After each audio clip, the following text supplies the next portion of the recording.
The night dropped down like a heavy curtain, excluding the beauty of the sunset with a heavy mantle of clouds.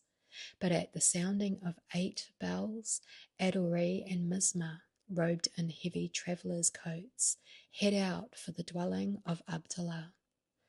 A high wind had set in, and the heavens became the playgrounds of a million hideous cloud phantoms, which raced around the sky in mad terror. "Let us turn back," said Mizma. "It bids fair to be a terrific hurricane." But Adori said, "We shall continue. It cannot be much farther, for we can see the dark outline of the great wall." Presently a reddish light flamed up in the heavens and faded away into a blue and died down again, followed by a faint rumble of thunder, and again the maid spoke of returning. "Oh, my lady, shall we not take shelter and return home and come again another night when it is not so terrible?" "Mizma," said Adori, "this night is not more unrestful than my mind. I am weary and worried, seeking for happiness and true love." As they neared the court of Abdullah's dwelling, the storm was upon them. Great bolts of lightning utterly tore the heavens, to be followed by diabolical claps of thunder that were deafening, then by a silence that was almost tangible. "Who goes there?" called Abdullah as the women entered the court. "What seek you at this hour and in this storm? Are not the gates of the city long since closed and all men safely in their homes?"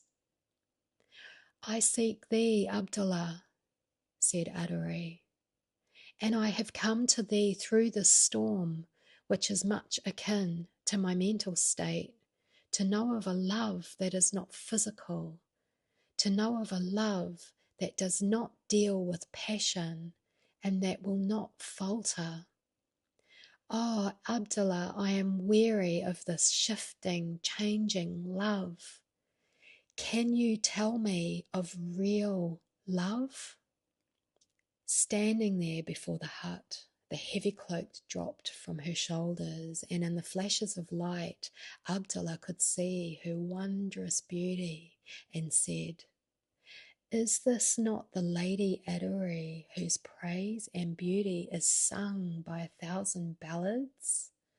"Yes," she answered, "and I would know of love."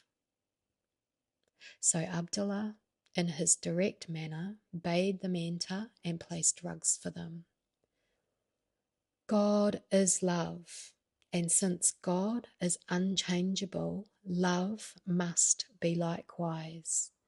And since God is everywhere, love must be everywhere. God is life, and God is love. Then true life is love, and is eternal, since life is eternal. Love that is material is of few days and full of trouble. It builds upon a foundation of sand. It is elusive, for the moment you think you possess it, lo, it has slipped through your fingers and fluttered on to another. And lastly, it is limited and does not belong to God. Hence, it cannot satisfy. Love, then, is universal and reaches out to all. It is active goodness and is found seeking its own and another's good. Love is true service. It is the veiled figure which bestows its alms at night. It is the helping hand that lifts the fallen and sets him on his feet again.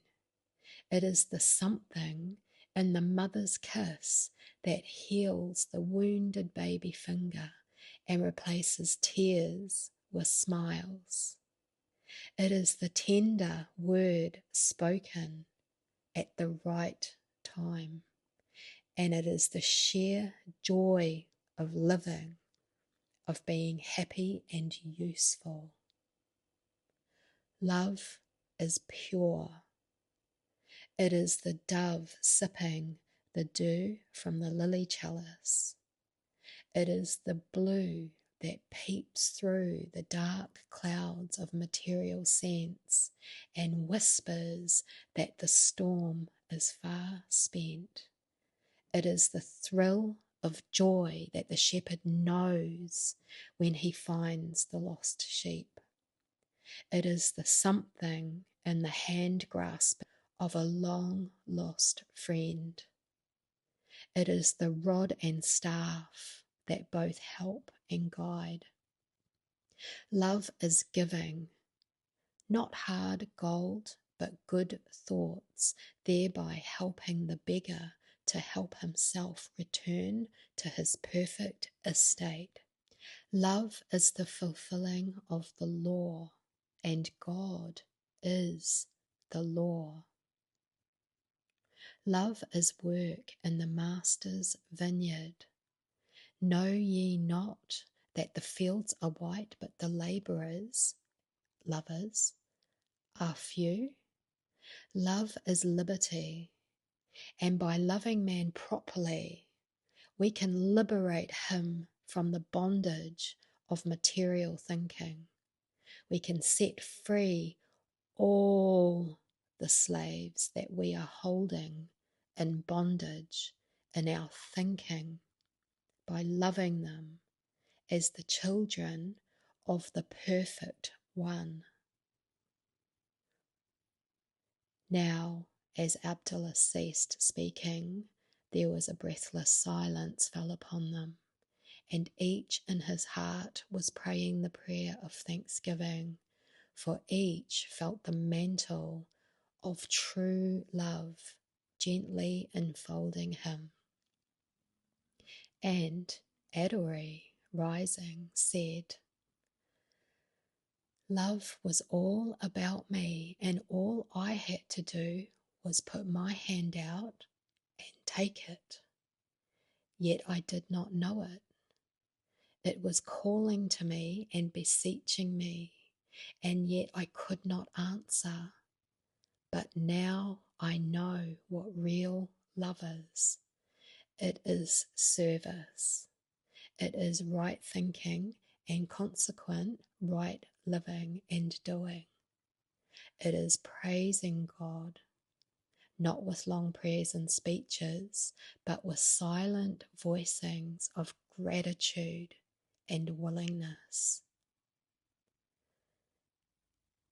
And as they went their way, the storm had spent itself, and the deep blue of the night was beginning to peer through the clouds. And so they returned through the dark byways, clad in the white and shimmering robes of love. Isn't that beautiful? That's the end of chapter 10.